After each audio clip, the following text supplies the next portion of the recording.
का नाराज नाराज आतास? काय करावं, काय ते सगळ्या जीवनाचा पूर्ण खराब करून टाकली. काय झालं? आज काय केली? बरबडीचा उसळ, काल चण्याचा उसळ, परवा दिवशी मेथीची भाजी, त्याच्या अगोदरच्या दिवशी बेसन. काय चाललंय बुधवार पासून मला काही कळायला मार्ग नाही.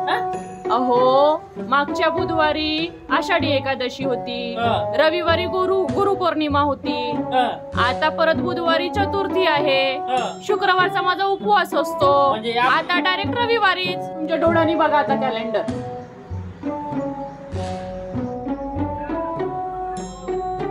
हो ना, म्हणजे आता पुन्हा या शुक्रवारी तुझा उपवास असेल. हो, म्हणजे मागच्या बुधवार पासून तर या रविवारपर्यंत. पुन्हा कोणी रविवारी गेला आला तर पुन्हा गेला मग. म्हणजे आता आमच्या जीवनाची पुरी वाटच लागली. घे तोंडाची चव, तोंडाची चव झाली. कारण तू आहेस, तू कशाचे उपवास, कशाचे काय, कशाचे सण. अहो पण आता उपवास आणि सण तर करावेच लागतील ना. आणि जर चुकीने जर मी विसरून गेलो, कमी कधीतरी मटण मच्छी खात होतो, तर मग काय करणार?